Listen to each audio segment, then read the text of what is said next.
Morning, good afternoon, everyone. I'm just going to do two things to check the stream, and then we're going to dive in and get started right away. Got a really excited session lined up for you. Just give me seconds. I just want to make sure that the new stream key is working the way that it should.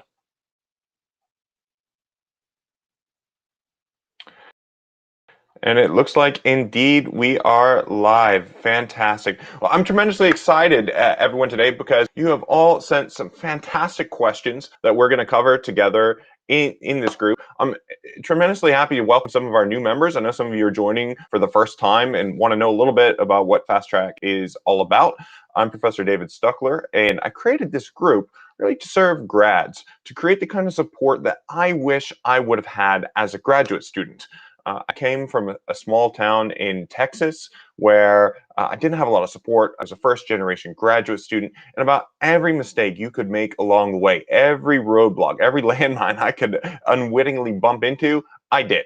Whether that was panicking at the last minute with my back against the wall for a project, not really reaching out effectively to professors, not knowing how to integrate their advice, not really knowing how to prepare my applications for grad school or even which direction to go. And it just caused me a lot of frustration, lost time, even to a point where I dropped out some semesters. I had a bumpy road as another point. I never even finished high school. So I really had a rocky road, but that didn't stop me from eventually finding my way and making it to Yale University for my master's, going on to do my PhD at Cambridge in the UK, starting as a professor at Harvard, and now being a full professor in Europe. And I'm really happy to come to you today because I want to share the insights. I really want to lift the lid back on some of the support that I've shared with my students at Harvard, Oxford, and Cambridge over the years and make this open access.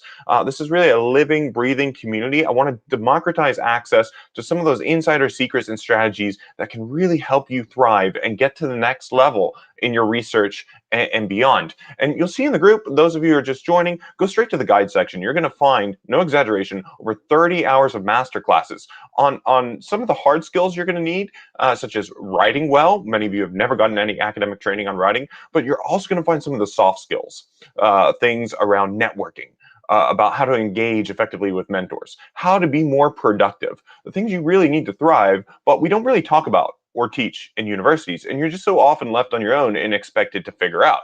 And that may be well and good for some of you who are blessed and very fortunate, but I know when I started, I wasn't, and I had to, no exaggeration, read hundreds of books to figure out the kinds of strategies that enabled me to really fly to where I've now published over 400 articles in top peer-reviewed journals, get about 25 out each year, brought in 10 million grant funding, wrote in several books, and I'm really fortunate to work with some fantastic people in this community.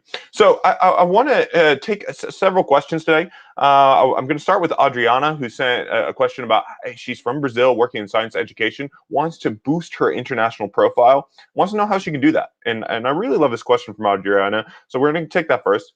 I had another student from Denmark ask me about how to use and cite effectively in different styles. I'm going to cover that very briefly.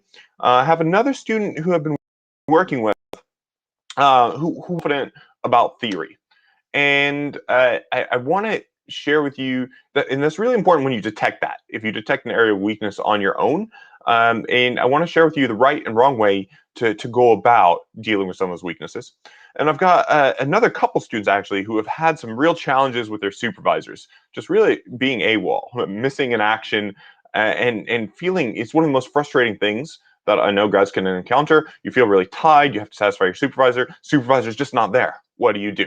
So we're going to cover that as well, and time permitting, I'm going to go through some final stages of preparing a manuscript for submission. Thanks, Courtney, for sharing that. We'll help you do those last touches, and so you don't have any of those howlers that can lead to an automatic desk reject, and make sure that your manuscript at least gets sent out for peer review. I also want to remind all of you, we are doing our next iteration of our Systematic Review Challenge. Starting next week, we're going to take you, again, 100% free in this community, start to finish, to doing systematic review. Now, this may sound daunting for many of you, especially if you've never done research before, never published a paper, but this is the fastest, most efficient route to get you to be an expert fast in your field, and we're going to assume zero knowledge and get you right to the forefront of your field to be an expert fast. I'm tremendously excited because last time we did this, we had students who had never published for the first time who were able to publish papers within 2 months, completely from this 100% free training. And I'm really confident if you're actually ready to do the work and you actually follow the steps that I'm going to lay out using our simple straight line methods, you're going to thrive and succeed and unlock amazing results and potential. Really excited with that. So let me first dive in. I'm going to take, and do feel free to add in the chat. I love when you guys are watching the replay as well. The vast majority of you will be watching on the replay. Comment that below. Let me know you're on Team Replay. Pop in your questions. We always look back over it, myself and our team of coaches, to get you support and the right training to help you. So even if you're not live with us today, do take part in the community. So I'm really thankful, Adriana Bartoletto from Brazil, for sharing your profile with us and the kinds of things that you're finding personally challenging and really reaching out for that kind of support. Don't be afraid to do so. So I'm going to share my screen, and let me just go ahead and search here on Google, and I hope you all can see this now. I'm going to go straight into Google Scholar, and let's look together at Adriana's profile. So I'm just going to search Adriana Bartoletto, and I must be spelling this wrong now. 1 second. Let me just check and make sure. I must have taken my notes incorrectly to make sure I got the right link. Bortoletto. Sorry, Adriana. I've just mutilated your name. There we go. All of you, by the way, need to have a Google Scholar profile. If you don't already, I mean, when you apply for jobs, when you apply for grants, these are routinely checked. I just applied for a large pot of this down here so that people will look at these data, your H-index, your citations, your trajectory over time. These are very important metrics, and increasingly in universities, these are being used. One of the fantastic things about universities is it's one of the few remaining more meritocratic spaces that are out there. By meritocratic, I mean that if you work hard, you do the right things, publish in top journals, you will succeed and do well. There is a clear logic, a clear set of rules to the game, which is very different than other sectors of the world where who you know, contacts, connections will get you ahead. And that is true in university. Albeit, I would argue, it is more meritocratic than almost any other space that you can work in. And the rules of the game are clear. If you can publish in top journals, if you can bring in competitive funding, you can write your ticket. And that's what I did. That's how I was able to have my choice. A very fortunate position of where I wanted to be on my terms. And so it's really important to master this game, at least at the very beginning, because the rules are very clear what you need to do. So let me come back to Adriana's profile. So Adriana has expressed to me that she wants to be an international researcher functioning at the top level. And the immediate thing that you can see jumping out is that Adriana, and I know you're on the stream with us today. Thank you. So do pop in the any questions you've got in the chat with us. Bortoletto, yeah, thanks. So just saw your correction here. Thanks for clearing that for me. We got it now. So Adriana, the very first thing that jumps out that I think all of you can see is these publications are in Portuguese, and that's not going to have international reach. And it's going to, even if you've done fantastic research, it's just going to limit by nature of the language your audience. And what's really quite fantastic is for Portuguese publications, I mean, these have gotten pretty decent citations. Often foreign language citations just get much less. So one of the big things is, I'm looking here, and okay, here we've got a proposal that you published in 2012. I mean, one of the major things, we've got to help you to start cracking into international journals and construct a strategy for you to do that. And I do believe our systematic review course is a great way to start on that. I know your field's science education. And so what we'll want to do in our first session is map out a topic in science education that is a key debate. And I'll go through this more next week in our Friday Live.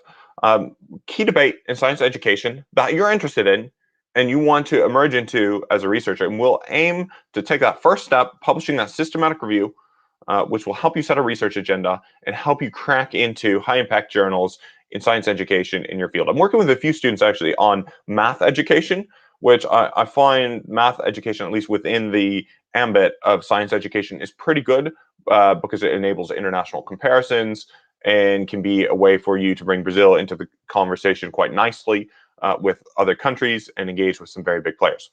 The other thing that's going to help you to do this is you've got to embed yourself, and I can already see this from your co-authorship networks. There's a lot of rich data here. Your co-authorship networks, you're also not co-authoring with people who are publishing in high impact journals. And so, right, the closest correlate of your success is going to be the success of your co-authors, especially at an early stage. So this is incredibly important with your supervisor. If your supervisor has not published in international journals, you probably don't have a person who can fulfill a mentorship role to help you make that journey yourself, right? I wouldn't want to go. Right, I play a lot of squash. How am I going to go get training from somebody in squash who doesn't really know how to hit the ball? Right? I need to find somebody who is better and maybe has helped other students make the journey that I want to make personally to get to that next level. So I'm seeing here that just even in looking at your CV from the data here, I'm seeing signs that you maybe haven't gotten the support that you've needed along the way. So I like the idea of using the systematic review. As you'll know, with many of my fast track students, I use the systematic review as a hook to engage very constructively with top people in your field by going to them not as a mendicant and saying, please, can you help me, top person in my field? But hey, I'm actually working right in your space, right at the forefront. I've got this paper. Could we collaborate? It's a very different conversation because you're coming as a player in the field, not just as a student saying, please help me. And just kind of personally for your own self-esteem, I think this is just a much better approach. That I've never been the type to ask for a handout in any sense, and that's often what a lot of students effectively are doing. So we're going to connect you with the training that's going to help you to be a player in this field. So really, we need to tap two things in your strategy. One is to get yourself in highly productive research networks. And the second is to start doing publications of the content that's going to connect into international debates and help you get those international publications. Because for you, in kickstarting your career, getting grants, promotions, these are going to be like money in the bank. So Adriana, I hope this helps. Do send any questions you've got here in the chat, taking this forward. But I can see you're productive, you're really active, and I think with a few of these simple tweaks, we can take the energy and the time and investment you're already making and get you a much bigger payoff for the same amount of work that you're doing. And that's really what Fast Track is about. Many of you are working so hard. We can make some simple tweaks and adjustments to really help you thrive. And some of you, if you haven't benefited from the right supervisors and support, just may not be getting that. So let me continue. I want to go through this example of citing in different styles. And I see this example of citing in different styles as something that especially maybe students who are doing their first research paper can start to struggle with. And really get extremely hung up about like, oh, I got to cite in a different style. How do I do this? The format, I'm going to get penalized and not taken seriously. Guys, you need a reference manager. Full stop. You need a reference manager, and it's like you're just going to get rid of all your headache. So it's like your magic drug for reformatting references and wasting times. You wonder why you never did this before. If you don't have a reference manager, start now. I actually did a survey of my graduate students at. I just like to do this to know what grad students are doing or not doing. And I took a recent survey of my very highly performing grad students at University of Bocconi Milan, where I'm at. I did the same at Oxford when I was there. And I found 2 and 3 had never used a reference manager before. And these are extremely talented students. Many go on to PhDs at Harvard, MIT, top places. Never used a reference manager. To me, this was mind blown, incredible. This is kind of nuts and bolts basic. I mean, they were doing fancy things like, oh, I'm going to format my paper in LaTeX, but they didn't know how to do the basics of a reference manager. And so, guys, this is the bread and butter. You need a reference manager. If you haven't already, go see my training in the group on Zotero. It'll help you get started right away. You're going to wonder why you never did this. It's going to save you so much time. And then, for example, if you want to cite in different styles, with a click of a button, you can pick whichever style you want. We'll automatically format. You can upload if you're looking at a database, journal article, website, whatever it is. It will do it for you. So the old school way, you could go and search manually and consult the Harvard reference guide on what you need to do. But that's just a colossal waste of time. I don't want you guys to waste time. So don't stress that. But oftentimes these kinds of questions I get really are going down the wrong path. Get yourself a reference manager. Okay.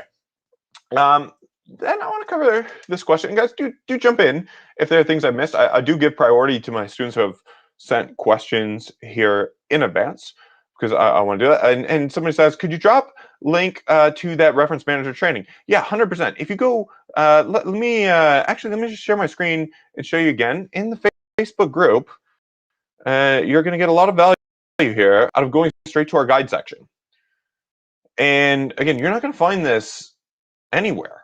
But I know because this is what I really wish I would have had, or somebody's going to ask you to pay quite a bit for it. And I really believe in open access, and I run as a nonprofit enterprise. I mean, I do have some students who work in a more advanced way to publish together, and they get great results. You'll see here, this is from our last systematic review challenge. So if some of you want to jump ahead and see where we're going to go, we're going to be covering this guide. But right in the guide section, you're going to get a lot of value. And let me come down. This is it's just going to be a little bit slow. And I'll tag you in it. So several of you see my assistants in the group. If you reach out to them, they'll tag you in some of the training. If you share with them some of your challenges, they'll connect you to the right training. You can find a ton of value here. Here's where I want you to go. Right here on Zotero trainings from one of our past grad clinics, and it's going to take you start to finish to get set up with Zotero. If you still have trouble, I'll send you I'll have one of my assistants reach out to me directly. I'll have one of my assistants connect you with a direct and more detailed video that's going to give you the more advanced features of what you can do. We're going to go through some of this as well as we go on systematic review. So thanks so much for asking that. I do want to make sure that you're feeling pretty good and able to use some of these basic tools, the basic equipment you need to really play ball in the field.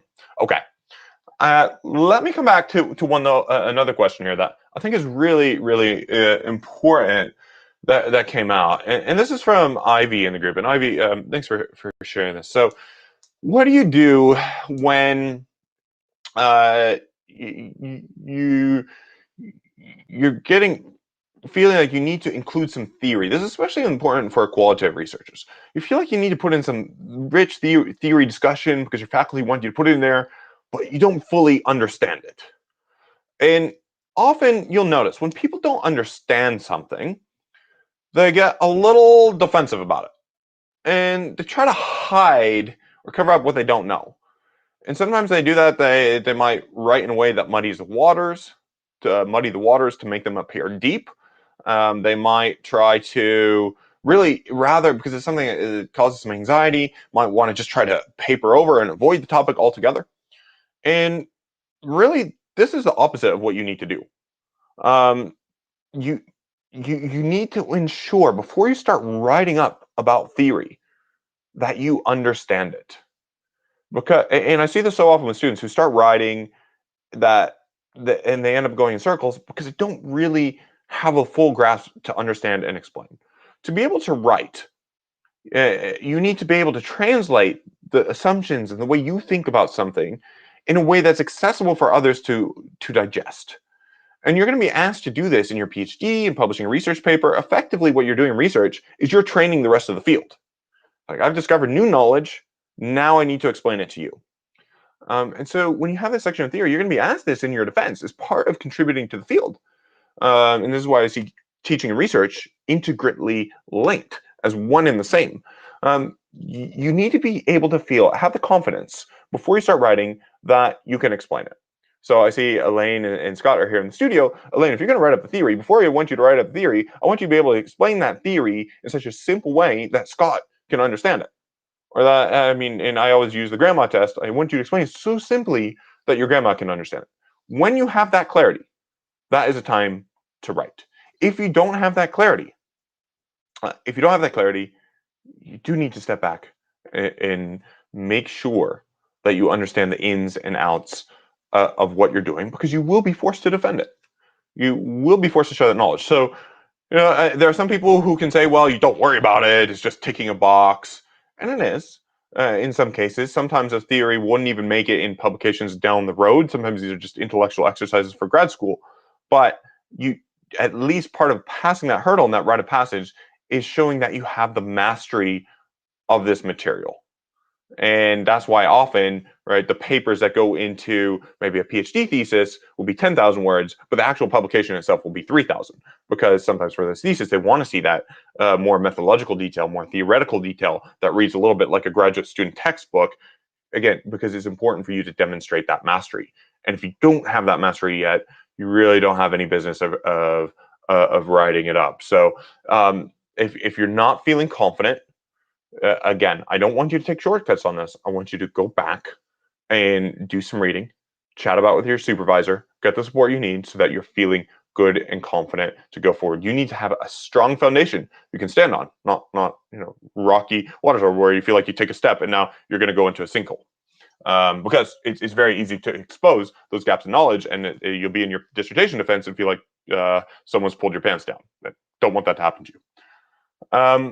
Okay, and there's a good question that just came from the group that I just want to add that to follow up on that. And some asks here. Some people say, do not explain this term in detail, because people who will read this article are familiar with this term, right? I avoid, in general principle, jargon whenever possible. Because again, even your reviewers, the people reading it, they're going to have the same response. If they don't know or don't understand it, initial reaction, be defensive. More likely to get your paper rejected. And one of the most frustrating things when you do go to submit your paper is, and this has happened to me many times, you submit your paper, people just didn't actually understand what you did. You're like, I did that. How did you not see my paper? I did that. And later on, I learned that, well, I didn't explain it clearly enough. Avoid jargon. Avoid jargon. Right? The science is already complicated enough. We don't need to make it more complicated. Now, sometimes you do need to use a very precise word. That's fine.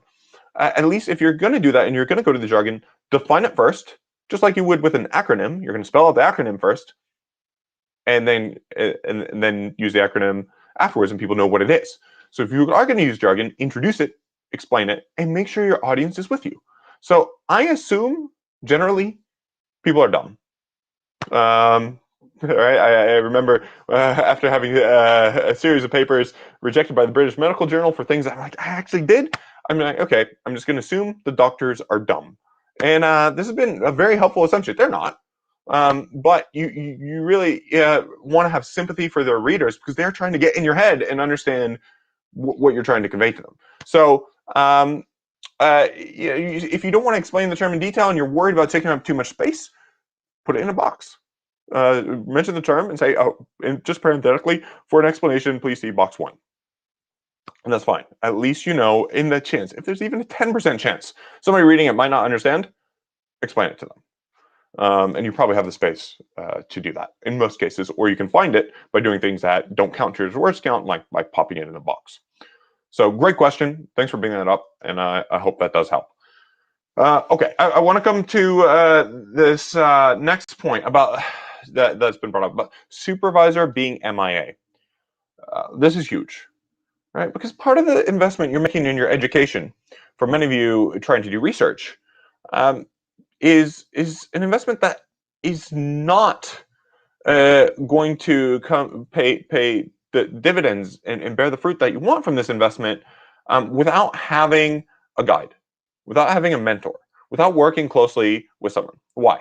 Let me to share this with you. Let me pull up a whiteboard. So I'm gonna come back over here, and I have a whiteboard set up. And you guys are really at this special place in your training where you're kind of in this funnel, right? And in this funnel, kind of you are here.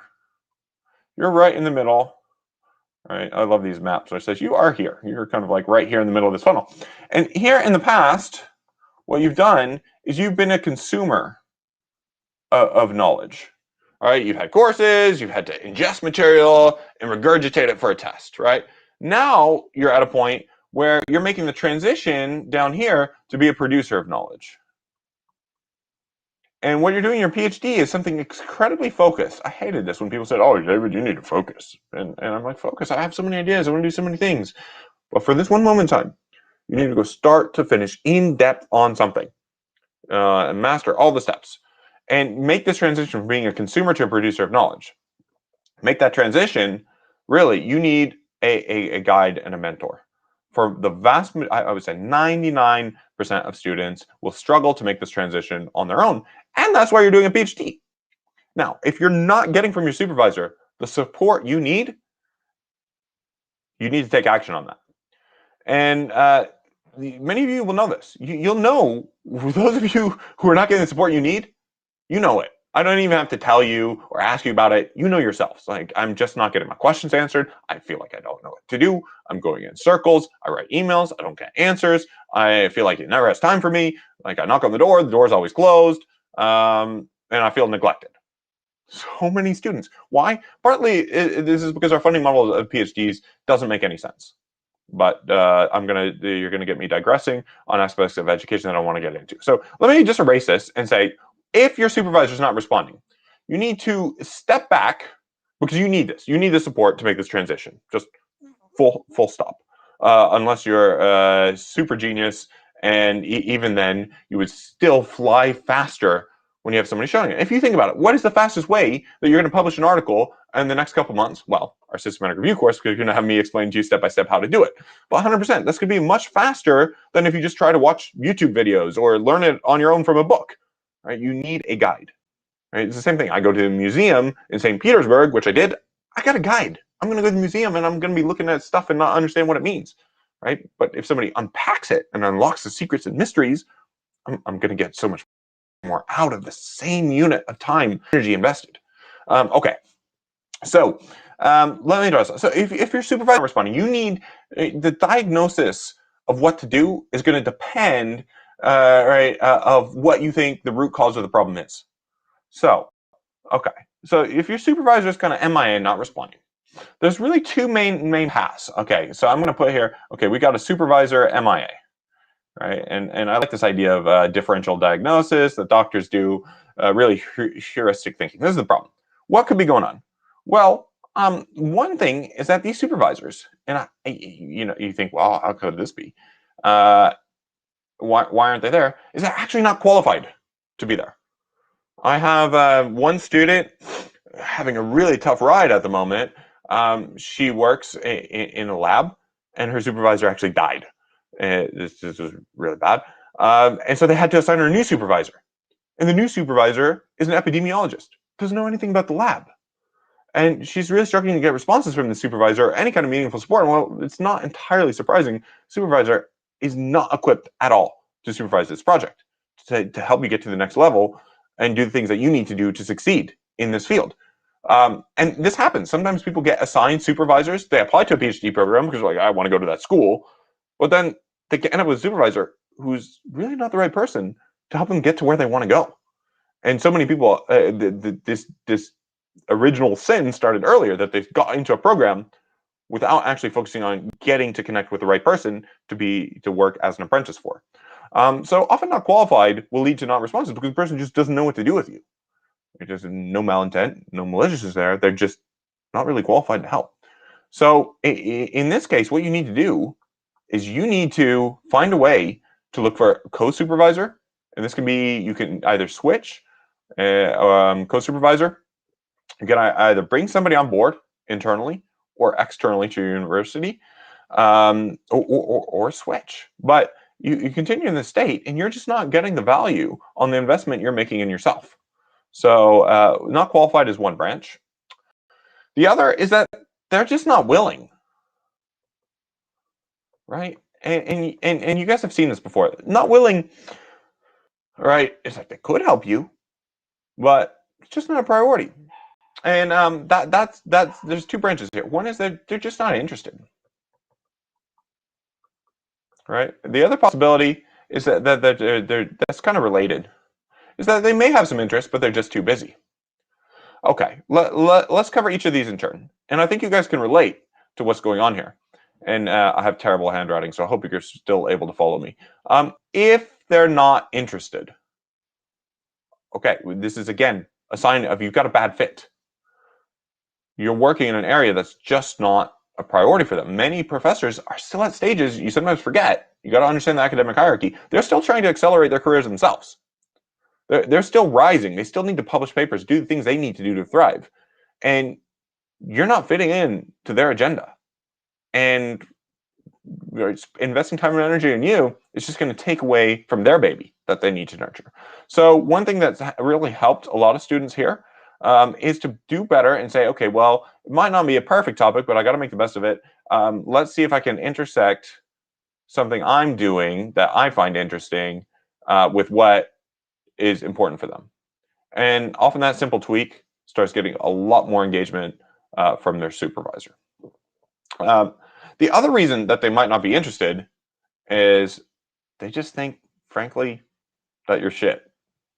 I'm sorry for the language, but they just think you're like not a good student, and they don't want to waste time on you because it's not going to produce publications. Maybe, and I've seen this before, students are naggy or ask me a question about, oh, how do I cite in this format? I'm like, guys, go to Google. This is not hard to figure out. Get a reference manager. This is basic. But so, you're right. So I'm fierce but loving, and I'll connect you to the right support. But some supervisors won't do that. They'll just be like, oh, this is just too difficult, and you end up. I've heard professors say this: the too difficult pile. Like, I just don't want to deal with this. I can be investing with other student Johnny here, who is just flying, publishing papers, makes life easy. So if they're not interested, you've got to think about this too. Can you make their lives easier, and can you come better prepared? Because, right, I wouldn't go to a neurosurgeon and ask him to make me a cup of coffee. You want to go to a neurosurgeon and ask him a very focused question that's going to tap into his core expertise. And these professors often are much happier to engage in the science, the things they're passionate about and they love. They don't want to be dealing with basic, like how to cite using a reference manager or something. So make sure that you're engaging them on where they can contribute the most value. And when you do that, you're going to get them to invest their talent in you. So make sure you calibrate a bit and make sure that you are coming prepared. So this I just say kind of be better prepared. And I've had students who have worked with us, for example, and they were producing work that was all over the place. So they start producing work that the professors can see, oh, this is going to be publishable. There's going to be a payoff for this time and energy I'm investing in the student. Completely turn the supervisor relationship around. Suddenly the supervisor is like awoke from a dogmatic slumber, like just not caring, and was investing time and energy. So you got to kind of unpack what the source is of not being interested, and admit yourself that one possibility is that they don't think you're any good compared with other people in your team, or there's just not a good fit with your interests. In which case, you intersect, or you go to our other strategy of the not qualified, because if right doesn't overlap, probably not qualified, and got to switch. Then there's a too busy option. This often happens with professors who are really high flying. And I mean, I had this issue. My PhD students, when I was traveling around the world doing a book tour, I didn't have time. And I like the students, all the best intentions in the world, but I was too busy. Then what you need to do is, again, take the strategy before I'm not qualified, find a co-supervisor who can handle more of the day-to-day things, and only use, and we've got a training on how to leverage your co-authors who fits to this, only use them for the top value that they can contribute to the piece. And I said the highest value that the high-end supervisors can help with is framing, is coming up with the right story for your paper, and kind of publishing strategy. These are two very high value pieces. So you help them to, at the very beginning, agree on the topic and the direction of the paper. And then when you come to the very end, kind of the bookend approach on the publication, very front end, before you actually dive in and do it, make sure they're happy with that. They like the framing, they like the approach, the research question. And at the bookend, where you're about to publish it, to take a last glance at the paper, make sure everything's good, and you've optimized your chances for submission. If they're very busy and you can get limited things, you want to extract the most value out of them as possible. And that's the way to do that. So look, this may not apply to all of you, or it may apply to people you've worked with to varying degrees and capacities. So I hope this framework will begin to help you to unpack what to do, because this is the most frustrating thing that many students can potentially face. And we have a full training on troubleshooting difficult relationships with your supervisor. Again, you're going to find that in our guide section. And it's just going in much more detail about the topic and the different underlying reasons for it, and the kinds of strategies you can take. You can also, on the flip side, find, if you don't feel like you have a good mentor who is willing and qualified, what you can do to find one. And step by step, from a very practical guide, from reaching out with emails, from where to find them, how to engage, and really start to do something you maybe had never have done before. So how can you construct a dream team for yourself of mentors. Really encourage you to check that out again in the guide section if you haven't already. So looking at high value support that you can provide, I want to take a look at then, because we've got a little bit of remaining time, the paper that Courtney sent to me that she's just about to submit.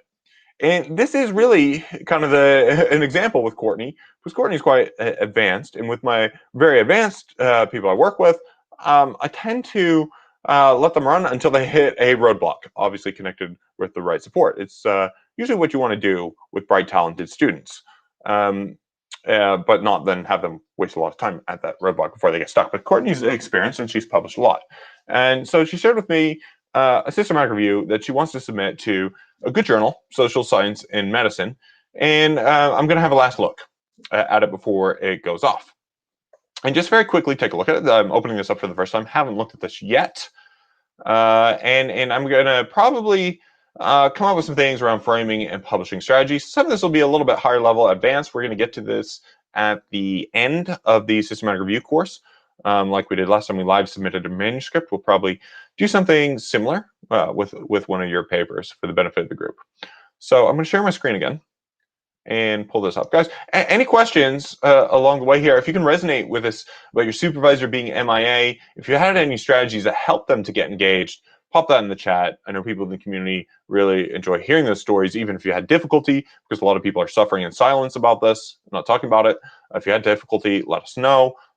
If you had a way that you found to turn things around, let us know that too, because I know other students in the group would really like to hear about that. Okay, so let me pull straight up the document here from Courtney. And systematic review of global evidence from the first year of the pandemic. So you can immediately tell from the title what this is about. I like framing things in general in terms of a question or hypothesis in the title. Titles vary, but especially for a systematic review, I like saying this in another way. So I want to think about this. I'm already wanting to change the title a little bit. And remember, what I'm doing here is I'm reviewing this paper as though I'm an editor. I'm pretending like this just got submitted to me, and I've edited journals before. Am I going to want to send this for a review? Is this going to attract a broad audience? Is this going to help the impact factor of my journal? Right? You actually do want to put yourself in the shoes of the other editor of a journal. And so I'll be looking at that with you in this way. And as I look at it, I'm going to tell you who I think I'm going to pick for reviewers of the paper, which is something you kind of want to anticipate and foreshadow and drop little hints for them to choose. And what I think are some of the weak points that immediately jump out of the paper. So let me go through, and I can already see, okay, a glitch here is the formatting is already wrong in the abstract. And when you do little things with formatting wrong, remember, they convey a subtle impression that you haven't done a good job. And the fact you maybe have taken a cursory job instead of formatting your paper, and that cursory nature, you haven't really dotted your I's, crossed your T's, might apply to all the research as a whole. So we need to format this to fit with the spacing of your manuscript, like I can see the spacing is here. So it's consistent. Okay. I can always see this abstract for social sciences and medicine. You want to construct this consult the style guide is too long. It looks like somebody's written up an abstract here that was one of the structured abstracts broken up into background, methods, results, conclusions, and then tried to turn it into an unstructured abstract, which usually has fewer words. So let me just check the word count. Again, I'm doing final checks here. And we have a final checklist to do this. It's 305. As I recall, you got to check the style guide for each journal. Probably going to be about 250, I think. And this needs to come down. And we've got to make this a little more engaging. This just is, it's not bad. It's not inaccurate. But the framing is to get more citations and a bigger audience to make this more engaging. And I like a question. So I can really say that this is just asking, from what I can tell, it's just its first picture of the health effects of unemployment during global COVID-19 pandemic. I would reframe this. And this is what I'm talking about, the high value support that you can get from professors that help, right, take your paper that would get into, say, Nature Communications and get it into Nature instead. That's kind of the payoff from right supervisor, is publishing a tier up. So this paper here, I think, is getting the research question less strong in light of the field. I think the say this is already studied, said, okay, economic downturns lead to worse health. And now you're showing it in the COVID-19 pandemic. I think a stronger narrative consistent with what Courtney's done here is to say that change the question a bit to say, okay, economic downturns can be bad for health, but supportive social policies can be protective. Right? And during COVID, a lot of supportive policies were put into place. So we wanted to see if COVID still, if these policies were enough to protect people from the harms of job loss. And I haven't stated that very simply. I'd have to go back and say that in a much simpler way. But basically say, right, that to test whether the protections in place were enough to counteract the negative effects on health of unemployment. It's a more active question, and it tells us more, instead of just doing something, well, we saw this before the pandemic, do we see it again? It turns into something newer, a little more fresh, a little more exciting. And I think I'd probably take that through and go through in the title and change that as well, because this is, again, this is not strong enough. So this concretely, how's this going to play out to change? These are subtle tweaks to the framing, right? So I would change to say that despite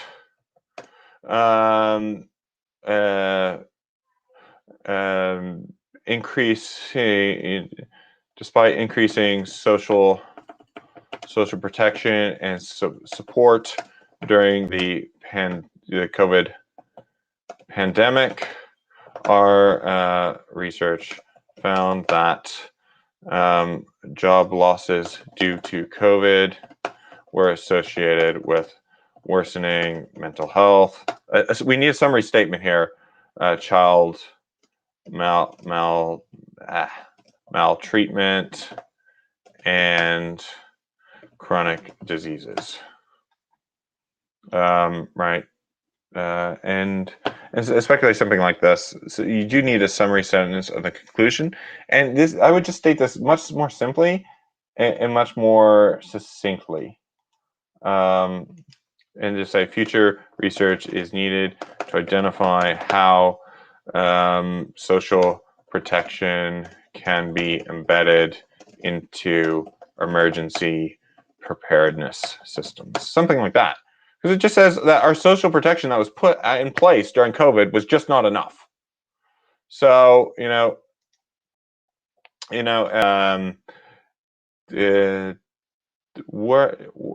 you can turn this into more of a question. So, were social protection systems introduced in response to COVID-19 strong enough to mitigate the negative impact on health of job losses? Something like this will change it into more that you're answering a research question. I would change that in the framing and say, did COVID-related job losses lead to worse health? And turn it into more of a question. Or turn it to be more about the social protection aspect. We'll just make this paper publish better. But already this starts to become, you can see how even just asking this question is much clearer than the vague statement that was there before. Okay, so with Courtney, we probably worked a little bit on this framing, but the method's very tight and very good. This is well summarized. This can be made more succinct. Okay, and let me just keep going down through the paper. And one test I do in writing is I really like to see for clear, easy writing is I have this little trick. Look at the topic sentence. Can you follow the paper by just looking at the topic sentences? Come here. So let's just read those. In response to the exponential rise in COVID-19 infections, countries across the globe introduced lockdown travel. And I would get the social protections right up front. An extensive and long-standing body has linked economic downturns to worse health. Okay, so I would just say you need to. You can see that this outline, the topic sentences, you can follow it, but it's still a little bit harder on your reader. So you'd want to connect. COVID has produced, large recessions, and from past evidence, we know these recessions can lead to worse health. That's going to create a better flow. So I would check, Courtney, these topic sentences again. The heterogeneity of findings from previous recessions. So again, you can make this clear. And this is one of the big principles in scientific writing I put at with census as part of scientists is we're very clear, specific, and definite. This is still a vague sentence. The heterogeneity in findings it's not an incorrect statement, but we can make this easier and give it a direction. So this is where you want to talk about this important part of social protection coming out, which, again, linking back to your main findings, right? I'm suturing things together. This income support policies can play an important role in offsetting the negative health effect consequence of job loss. Right. That's an important thing to bring out. And especially if there are any countries that were able to, during COVID, prevent job losses from harming health, that's a very important detail, real implications for policy and practice that needs to come out here. So I would already kind of foreshadow to get that narrative of this paper stronger. I would put that here, right? So the heterogeneity, well, the main heterogeneity, there's a lot of heterogeneity here to focus on, and I would already foreshadow that already in your introduction, which is one of the reasons, by the way, I recommend writing the introduction last, because that's where you're kind of really going to suit things up, kind of foreshadow and anticipate what readers are going to get from your paper. So this is kind of a redundant paragraph because this needed to come before and say COVID caused a recession. Right, so your story is, right, they introduced all these lockdowns and school closures. You need to get straight to the point that exactly recurring waves of the pandemic caused unemployment, and that unemployment could cause health to suffer. There's the past history of that. This outline of the introduction needs to change. So this is all, again, the kind of content, Courtney's got all the right content there. What the support that you give at this higher level is, how do we frame this and package this better to make it easier, more accessible for readers, increase the chance that it gets sent out, go forward. So it needs to say that, COVID-19 lockdowns and the associated pandemic, right, have led to recessions, and right, you need evidence and an example of that, and during prior recessions, there is evidence that job losses put health at risk. Again, summarize some evidence and example. However, new signs that social income support can help buffer these consequences. Here we review evidence to investigate whether many COVID social protection policies were sufficient to neutralize the negative impacts on health of job loss seen in prior recessions. Okay, so that would be kind of in the gap. To our knowledge, there has yet to be a systematic, you need to say the gap, systematic review of the health effects of unemployment or the potential modifying roles of COVID-related protection policies. There we go. And this is going to restructure the introduction to be a little bit stronger. I won't go through as much of the methods because I'm pretty confident Courtney did a good job. So I'm going to skim through that. And this is a little bit long. The discussion structure is also a little bit off. You want to have the first is always restate the main findings, and then go straight to the limitations. You're kind of going to put, and this makes sense, nearly logically. So like, here's what I found. Before I'm going to interpret what this means, I need to say these are all the limitations, right? I need all these caveats before I start interpreting these findings for policy and practice.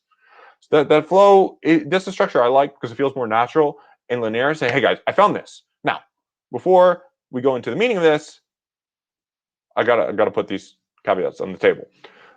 So that's what I like to do, and I can see this is a much more longer-winded summary. Usually, you want to do a quick snapshot of what we found, and then here are some of these things that are also in the wrong section, are consistent with the idea that's actually okay. I thought this was going to be a sentence about corroborating evidence. We've got a good guide on writing up your discussion section that goes through the structure and nuts and bolts of what needs to go where. This works across fields. Whatever discipline, these are the central ingredients that need to be there. This is the format that's worked extremely well for me, publishing in social science and public health journals alike, which covers a big, vast swath of the literature. I haven't published so much in humanities journals, only a handful there. But this works extremely well. And so I would strongly suggest following that structure. And normally, if Courtney and I were going to work closely on that, I would just take this and tweak this to fit that structure a little bit better to make it a little clearer and more linear. But Courtney's done a really nice job summarizing the limitations, and I really like that because that's your way to armor up your paper to when the reviewers come back and say, hey, you didn't note this, and say, actually, I anticipated that. This is how I dealt with it, and this is how I think future research needs to deal with it. Great opportunity to kind of put on your bulletproof armor, protect your paper, insulate against criticisms. This here, again, in general, I like to see when you put a limitation, we couldn't exclude the risk of publication bias against studies reporting negative findings. I like to get a little bit further on that critique and say, what could have dealt with that? Say, right, maybe we could not test for publication bias because the studies used heterogeneous outcomes, which precluded a formal meta-analysis. However, right, and say how you try to do with it. Future research could investigate government reports and documents, which are less likely to have been shown elsewhere to have lower likelihood of publication bias. Or robust surveillance is needed to more live detect in real time what the impact of unemployment on health is, which would create data and evidence outside of the formal publication system, so avoiding publication bias. Or at least when you have this limitation, say something a little more constructive about it. What you did to address it, why that limitation is there, how future research could deal with it. Okay, and then I don't think social science and medicine has this. I could be wrong. Journals vary. You do need to consult the guide on this. The discussion and then conclusion. I personally don't like that format. I think social science and medicine is just a discussion, and this paper is already quite long, too long. Just a general note: your chances of your paper getting accepted go down geometrically the longer it is. Yeah, so I mean, this is massive, 7,000 words. So again, quick diagnosis: we got to find places to cut massively, and I think there's a lot of redundancy in here that can be streamlined. Already seeing it in the introduction. So just turning, our ideal target is to get this down to 4,000 words. So we'd ruthlessly cut. I won't have time to do all that now, but I already can see in the introduction, streamlining the outline to be a little more linear is going to cut it down by at least a third. And I think getting the structure right in the discussion will as well. Then the last thing I'd probably tweak is to try to do something about the very long section of the results, which I'm going through, and is just quite massive. But Courtney, really good job. And that's kind of the main area that I put. I want to help Courtney to get her best chance here of getting this paper sent for review. And that's by getting the framing right. And make sure there's not any other howlers in formatting. I think I just caught another howler. Yeah, here's another howler. The references formatting has gone off. Right, and then this formatting looks terrible on the table. You don't need a double space inside your table. This table needs to, I don't think, this is quality assessment, spell out acronyms in the table. This table doesn't look that great. So want to see if you can improve that a little bit. Again, this is going to be hard for people to understand, and this isn't giving valuable information. Model 5, Model 4, nobody knows what these are. You want your tables and figures to be interpretable and stand on their own.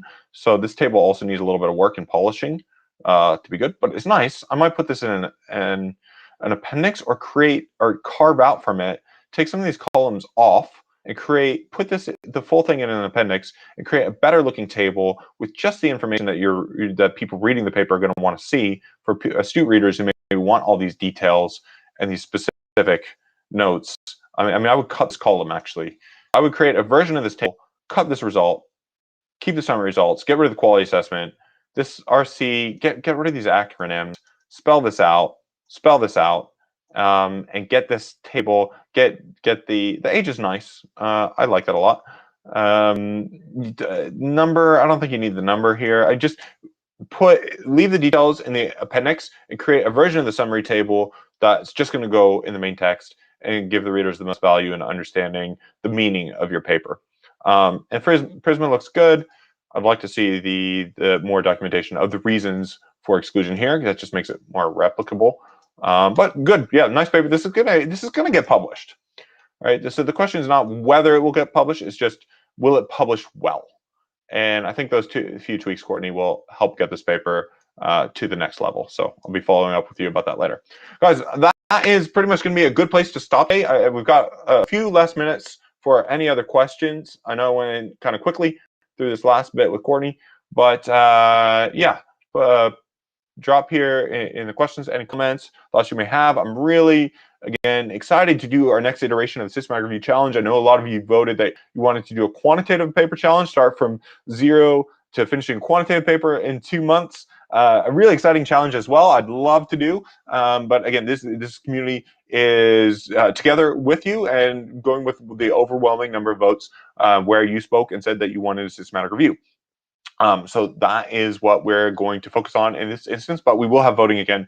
And those of you who did want to do that quantitative 0 to publishing in 2 months, get in touch with me and I will connect you with some of our quantitative training, again, 100% free and available. And those of you who do want to work together in a more advanced way and tap the wealth of knowledge and also the shortcuts that we've developed at Fast Track from making all these mistakes along the years and really get your career to the next level, open up those publications to speak, give keynotes at leading international events, get yourself on that proverbial fast track like Adriana is wanting to get to take her career to the next level. If you're interested, I'd like to get to know each and every one of you in the community. Drop me a line. My assistants will try to set up an accelerator call where we can go a little bit deeper, more individually and personally about some of the challenges that you're facing and craft a roadmap strategy to help get you on that proverbial fast track. Okay, hope you all have a fantastic weekend. Oh, hey, we've got one quick last question that came in. And again, I'm going to take a lot of these questions coming up in our systematic review session. Prisma and Pico, what are the differences? These are both going to be two indispensable tools that we are going to be using in our systematic review, irrespective of what your field is. Some people say, oh, I'm in social science. I don't need a Pico, do I? And I'm going to say, yes, it's still going to be a useful tool for you to use. One of the things that I've done that's really helped my career tremendously, bringing together public health and social science, has been using scientific tools from medicine and public health and bringing them into social science. And this definitely applies with some of the approaches that are now being taken in psychology, economics, and sociology to deal with the crisis in science of replication and replicability. This is definitely going to be the future these fields are moving. So if Prisma and Pico, you don't know what some of these things are, we're going to cover that in our systematic review course. We won't obviously do everything in a week, and I'm going to take it step by step to build it up. But I want to take those questions there so we can consolidate all of you. I know several of you also had questions about systematic reviews. I've kind of bracketed those and said, let's take those in the dedicated session then, because you're just going to get more value out of us having that rich conversation, systematic reviews, and in a joined up way together. In the background, those of you who are going to do that, I want you to already start thinking about your topic and what you're passionate about. And if you haven't already, see our convergence area on how to find a winning topic. Again, training that you probably haven't gotten, but it's critically important. We're going to go over some of that to make sure your topics are on point. So I want you to come ready and prepared. Those of you who want to do the Systematic Review Challenge, at least already have a background topic in mind. And Adriana, I think for you in science education, that I really want you to hone in on that and come up with an idea. Don't worry if it's not the world's greatest idea or anything. I want you to have it to start because we can work with that and evolve from there. And Milton, great. I'm glad you asked about that, the link for convergence. I will send that. To you directly, and we do have. You will actually see. Let me just share my screen briefly. Some of you will potentially have seen, may know or may not know. I do have some videos. They don't go in as much depth, but I do have some videos available on my YouTube channel. I don't know if this will come here, and I believe Convergence is both in the Facebook group and on the YouTube channel. The Facebook group, obviously, we can get into so much more detail. Let me see my videos. This is here. Go to my channel. And let me just make sure I've got this. It's a relatively young channel. I mean, I spend much more time and energy in the Facebook group because that's where we can connect best. We can directly communicate in a way that you can't through a YouTube channel. So it just fits better for didactic purposes. Here we go. Secret method to finding a winning research topic. So check this out. It's a 20-minute video. Obviously, it doesn't go as much in depth as the Facebook versions, but this is a really nice structure of our convergence training. We've got a version in the Facebook group. I actually think for this training, this video's a little bit nicer. In the Facebook group, you see examples of us actually using this convergence method with students and live demonstration methods to take their topic and take it from good to outstanding. Like you got lit a fire that this is going to publish so well, it's red hot, and they can't wait to jump out of bed to actually work on their topic because it's so exciting. That's the kind of excitement I want you to have in your topic. So thanks for asking for that, me for that, Milton. Okay, guys, that is a wrap. We're just at an hour, and I will very much look forward to seeing you join next week. Really, my pleasure. Mark your calendar. Don't miss this. Wherever I'm in the world, I'm in the U.S. now. I make this session happen with you and for you. All right. Have a great weekend, everyone. Bye for now.